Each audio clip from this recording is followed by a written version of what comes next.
Good morning, everybody. We are back with the show called TBR Solutions Sports Forum. It is myself, the Sobri Boys Walifatsi. You know that every Saturday we do the sports program. This morning I'm all by myself, no shakes, no Sepang. It was by default that they are not here. What happened is I started earlier than expected due to some other technicalities. So that is why they could not join me. Now, it's happening. The coming week, Friday, we are starting. The league is starting. It's going to be Hamdinger. It's going to be very, very exciting. Yesterday, the good news is one managed to visit the PSL. Just to pop around. As every Friday, I normally go around and do our road shows of financial education. I was in Parkdown at the police academy with the road show. Then, I got an invite from the PSL personnel, Fatwane, a young man, whom I think is doing a very great job at PSL. And then the thing is, you really appreciate when you see efficiency. And then especially when you see it from a young person. So that tells that we have the future. So we have spoken on a number of occasions, myself and him, but we never met, physically. So that was the first time that we meet. And then, and then I could not even attend the press conference due to my activities, as I said. But we know what happened.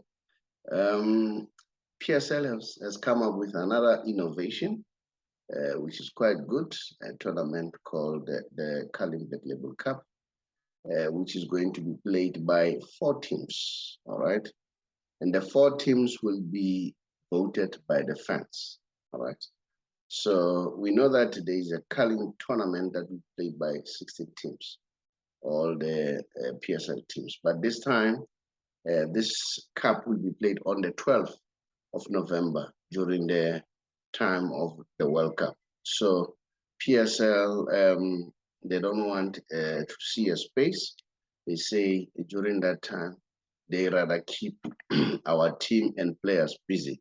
So that is why they came up with this tournament. So all the teams, the 4 teams that are going to participate, they're going to get about 2 million rand each. And then, but remember I said the 4 teams will be voted. So all 16 teams will be in the pot to be voted by the fans.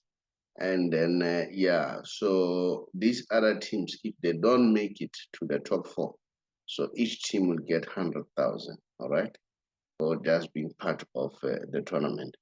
This is a once-off tournament. It's not something that is going to happen year in, year out, all right? It is just a once-off. And the other news is the team that will win the tournament will also get another 2 million rand, but 500,000 will be given to a fan, and another 500,000 will be given to a fan's charity, the charity of his choice. In other words, a fan is going to choose which charity should be, donated that 500,000. So it's a very innovative idea and exciting thing. So I'm sure people are looking forward to that. And then big up to the PSL. I think they're doing well. As I was saying to Fatuane, I'm quite excited about the job that the leadership at PSL that they're doing. Everything runs smooth. Information we get it's like it's seamless. There's no break in between. So the organization is an oil machine. So that's a very exciting thing. So yeah, and then I'm sure you want to see whether your team will do well in that tournament or you want to see your team qualify. And then we're also told that more information, the details about the tournament will be made available in September. So we are looking forward to find out what's going to happen. Yeah, we know that there has been a very huge storm about Banyana Banyana. Firstly, we need to say congratulations to Banyana Banyana for winning the cup. This is very exciting. Desiree Ellis, finally she won the cup. We know that at some point, Portia Mdisa didn't speak well about her. But what I like, Portia Mdisa was one of the people who came out and acknowledged that they've done us very well. We are proud of you, Desiree Ellis, for the job that you have done. So this is quite good. And this brings me to what I normally argue. We won the AFCON with a local coach, Clive Barker. Now we have won this tournament with a local coach again, Desiree Ellis. So I'm not saying anything. I'm not insinuating anything. So for me, it shows that our local coaches are capable. Because what worries me, and this is a question that Pitso Mosimane normally asks, you'll never see an African coach in Europe. So why we always bring people from Europe? And I'm not xenophobic and I'm not anti the Europeans. They bring value. All right. This brings me to a fact that some people are asking the new Pirates coach that, people are calling him a plumber. If you ask me, I don't think it's a good idea for people to say that. It's not fair. It's not fair if you don't know the coach, but it's not fair for people to come up with those connotations that the man is a plumber. You can't do that. That's my opinion, all right? And I may be wrong. And I know that Dr. Ivan Koza was hard on that issue to say a man cannot be called a plumber. So the man said, you know what, as much as people say that, that's what they are saying, and then I'm focusing on my work. So I think that's what you should do. And then, yeah, let's move on quickly. I'm sure you've noticed Pirates have, released a lot of players, Joste, you name them, and then they've brought other players. Kaiser Chiefs also, they did the same thing. They've brought other players, and then we've seen Kukune United. It's like the entire squad is new, Kukune United. And then Amazulu, the same thing. And now my next question is, do you think this will work? Because remember, these players, they need to get used to each other, all right? So that worries me. That really, really worries me, whether that will work, but we don't know. But I also liked what Brunani Mukwena once said at some point. He said, you know what, I believe that Arthur is going to do well because he's a township boy and he knows the local football. And knowing the local football, he says, if I go anywhere in the township, I always find Arthur in the township. Whether it's Middlelands or wherever, he's always there. So he understands football. So yeah, we'll see. But as I said before, it has never happened in the Premier League whereby we see a new coach going all the way to win the league. Maybe that will happen. Yes, we've heard what Mushini Echukwu has said, followed by Mangoba Mngiti says they are not competing with Orlando Pirates and Kaiser Chiefs. So their target is beyond that. So we'll see. So we'll see what's going to happen. And I could say that created a storm. People are not happy about that, labeling Mangoba Mngiti as an arrogant person and so on. But we don't know. We'll see. We'll watch the space. It was nice to see Dan Tlate at the press conference, at the PSL, at the SuperSport studios, and then talking about his future, about his first game. He really sounds like a young man who's very grounded, who knows what he wants. And then we wish him good luck. We'll see what's going to happen. So I don't know. Yeah, we'll see what's going to happen. And then you know that the first derby is going to happen on the 29th of October. So it's going to happen. Now we've seen that Mr. Pitso Mosimane, with his program of masterclass, the first team to be visited by him was Royal AM. So It was very exciting. You know, Pizzo is a man with a mission. You know, I think the guy, he knows exactly what he wants.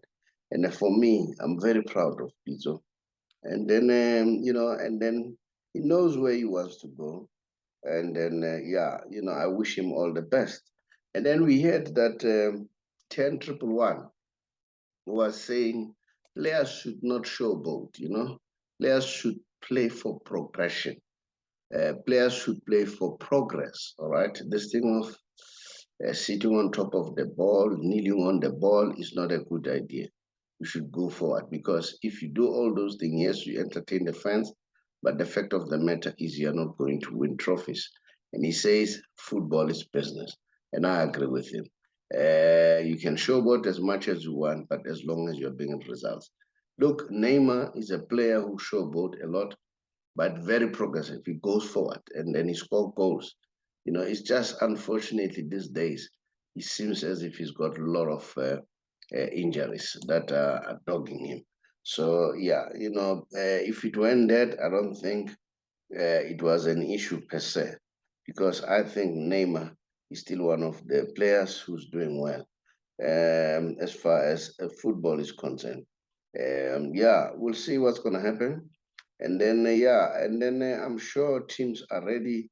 They are looking forward to the new season.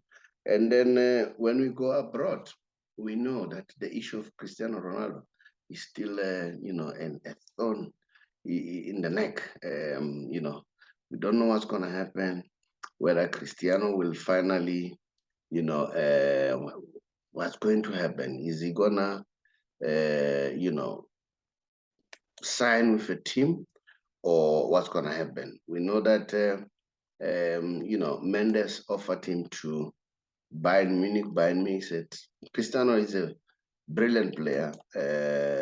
You know, that one, you cannot take it away from him.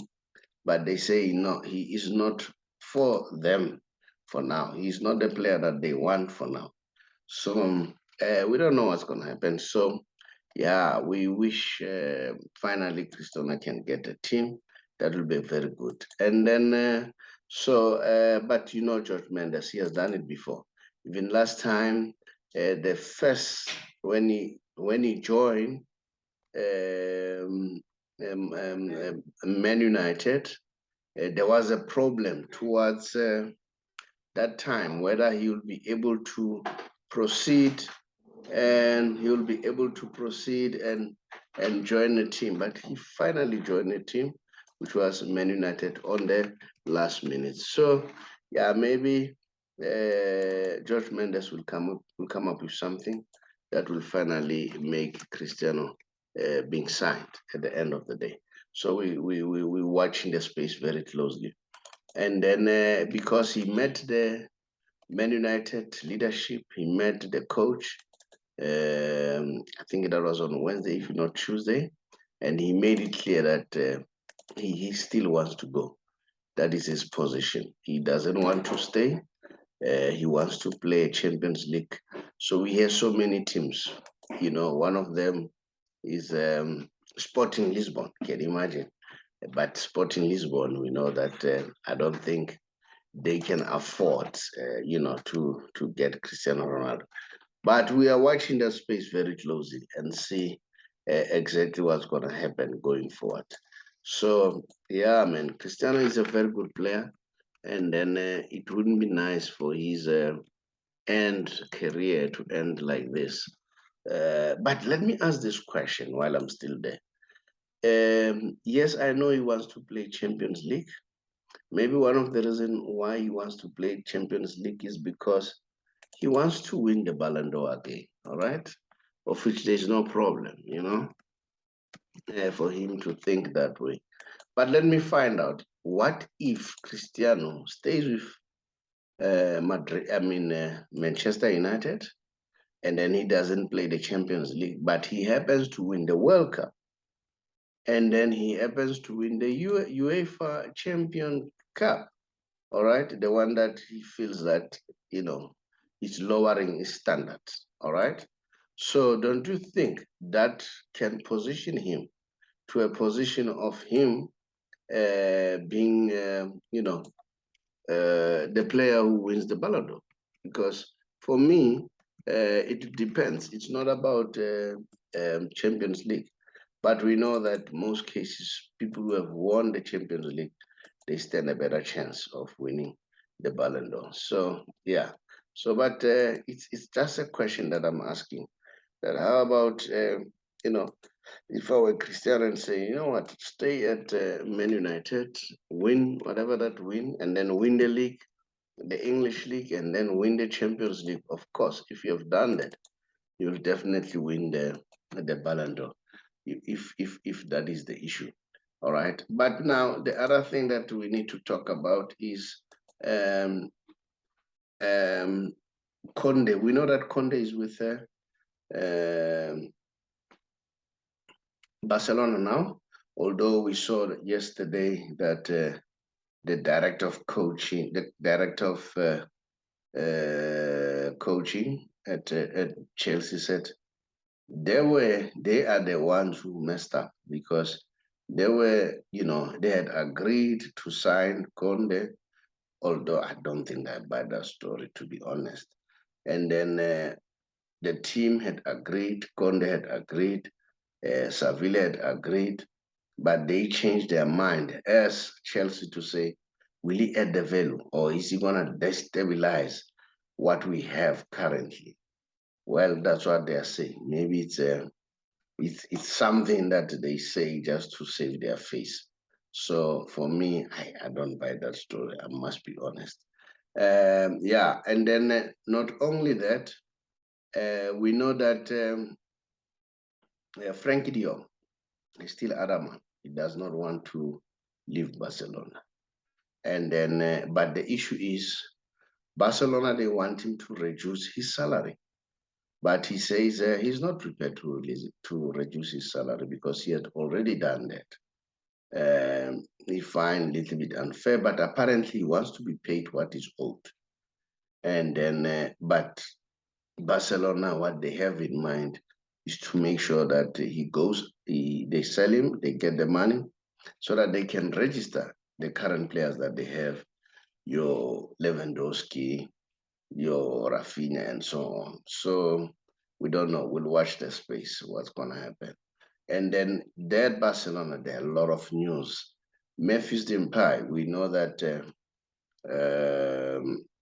Barcelona are negotiating with Juventus, or Juventus is negotiating with Barcelona to buy Memphis Depay. And then Barcelona are prepared to listen to the offers, and they don't even want to outprice him. Apparently, they are prepared to accept 20 million euros for him.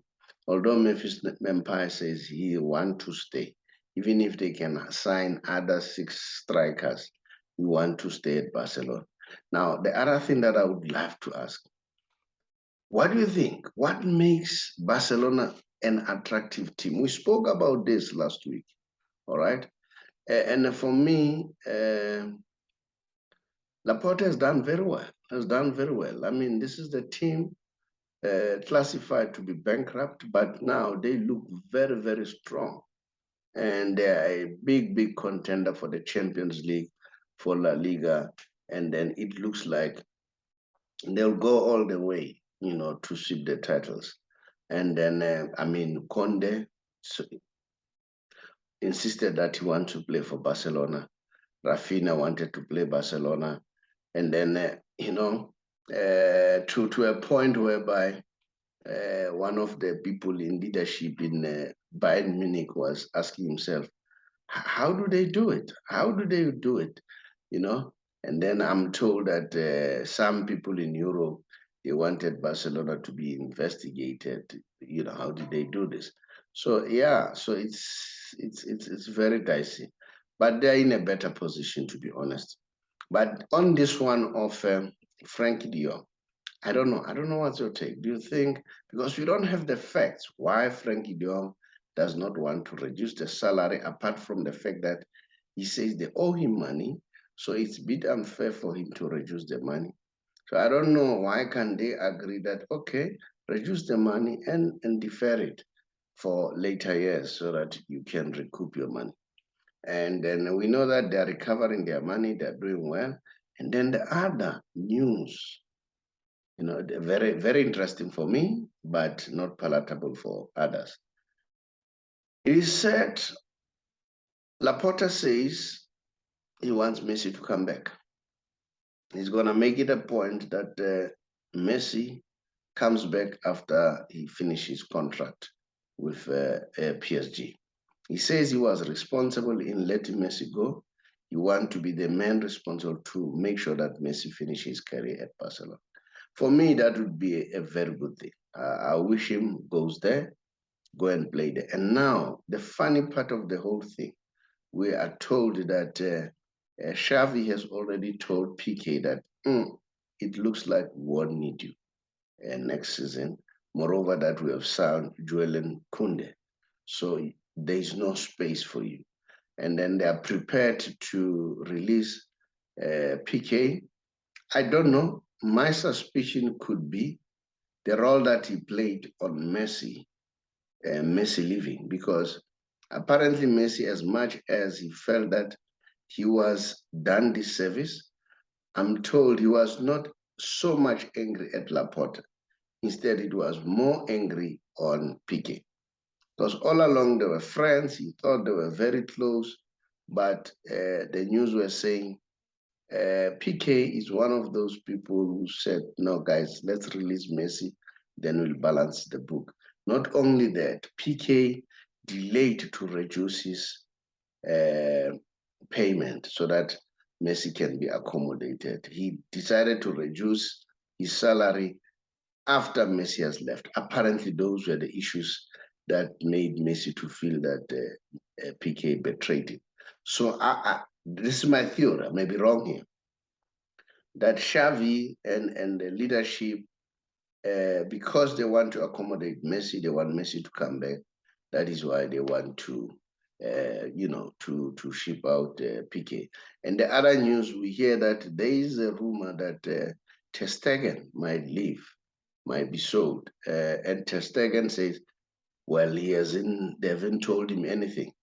And then there also makes me think, remember Ter Stegen didn't have a very good relationship with Messi. So, it looks like it's a question of saying, now Messi's coming back. All those people who had problems with him, maybe they need to be shipped out so that Messi can find a situation very conducive at Barcelona. I don't know what's your take about that. And then, but we'll watch the space. And then, the teams in England, they are very angry at Barcelona. If you look at Chelsea, they are very angry because they feel that Barcelona were not fair. But let me ask this question. What Barcelona did, do you blame them for that? Because it's a competition, you are competing. And then, yes, remember, it was done to them at some point, whereby PSG came and then make sure that they take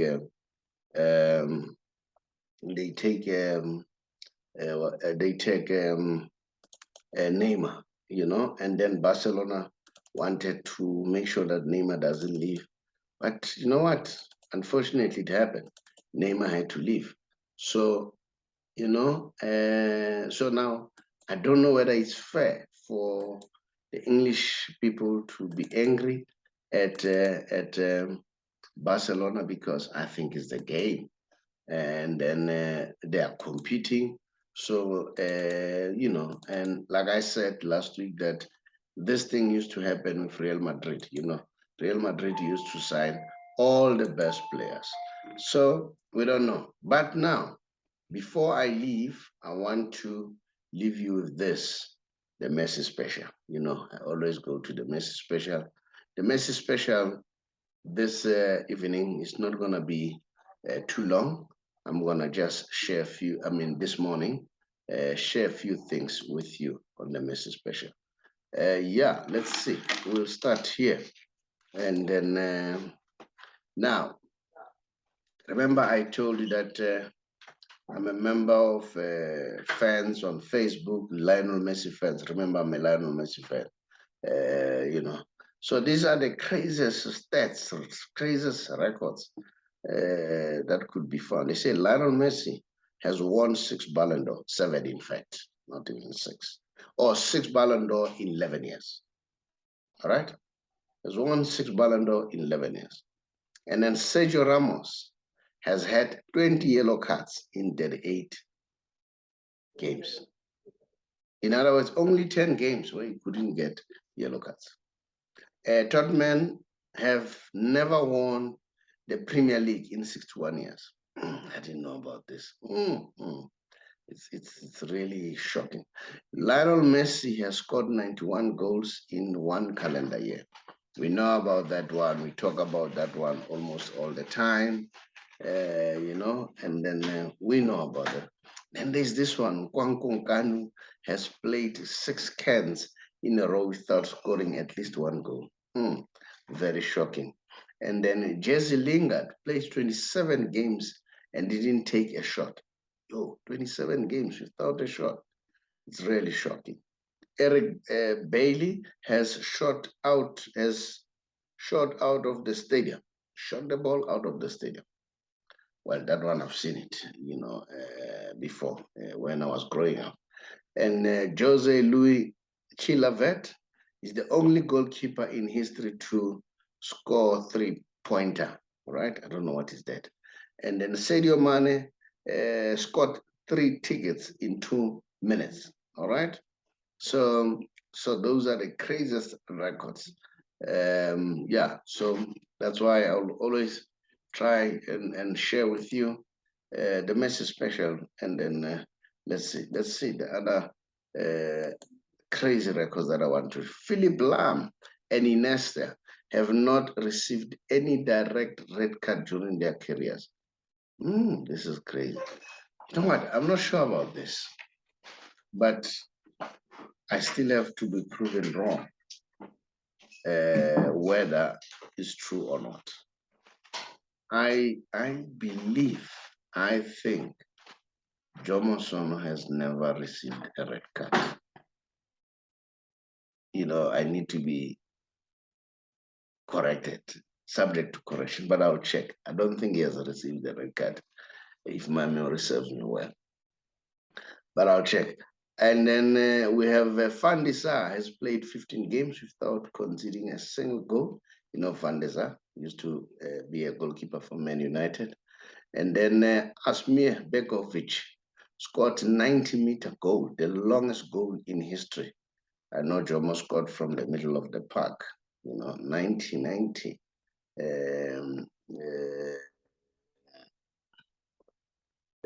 What is this? 90-meter. It's another. It's a crazy goal. Yeah. So those are crazy records. Robert Lewandowski has scored 5 goals in 9 minutes. 5 goals in 9 minutes. Zinedine Zidane has never been reported offside in his entire career. This is another amazing. You know, Zinedine Zidane was a great player, but no offside. Nah, he was a good player. And then Brad Friedel has played 310 Premier League games in a row, which is 8 full seasons. 310 games in a row. This is really crazy. These are crazy stats, you know. And then let's see again the other news on the Messi Special. And then, yeah, I'm sure you can see for yourself, Pedro. You know, Pedro used to play with Messi. He's the only player to have won Champions League, Europa League, World Cup, Europa Cup, Spain and England Club World Cup. Gee, this is crazy. And then, yeah, and then let's go again. Who else? Hazard, 3 goals in 3 seasons. I don't know about this. This is like new to me. Giroud, this is another one that's really unbelievable. They say 90 minutes without touching a ball. Lukaku, they say he sweat even he's on the bench, sweating on the bench. Messi, 13 posts, 45 shots, 50 centimeters. So yeah, these are the crazy stats. So thank you very much for listening to the show. And thank you very much. I see that our number is climbing, and please continue to subscribe and then continue to like. And because that way it will make us grow. And please comment. And then, I really appreciate your love for our show. Thank you very much. The show is called TBR Solutions Sports Forum. My name is the Sobre Boys Walefati. I thank you. Hi, everybody. My name is the Sobre Boys Walefati from the Big R or TBR Solution. One of the companies owned by TBR Solution is the Big R Financial Services, an authorized financial service provider. I'm sure you have noticed that the past few months or so, we've seen a lot of deaths, and those deaths are attributed to mental illness. Mental illness can be caused by anything, can be caused by stress, depression, and stress and depression can be caused by a number of things: lack of finances, or financial problem, or social problem, or marital problem. So they cause all those problems. We in the financial sector, we see it almost now and again because we work with various organizations like GPF, Independent Fund Organization. But while I'm still there, let me stress, we don't have a formal relationship with GPF, but we work with them because most of our people are from there. Now, working with those people, you know very well that people who are working for the government, they're expected to retire at the age of 60 and above, right? If you retire earlier than that, then you are being penalized by GPF. And sometimes people say, no, I need money. So what do? They resign. They say, no, let the money go to my bank account. Once you do that, you are tax heavy. So you need to bear that in mind, okay? But now, let's say for argument's sake, you are 55 as we speak and above, and you are contemplating of either resigning or going on pension in the next 3 months or so, just drop us a WhatsApp so that we help you to expedite for your payment. Because according to the GPF rules and pension fund law, once a client or a member receive an SMS that they've received your forms, that means they have 60 days to complete the process. And mind you, the 60 days is a maximum.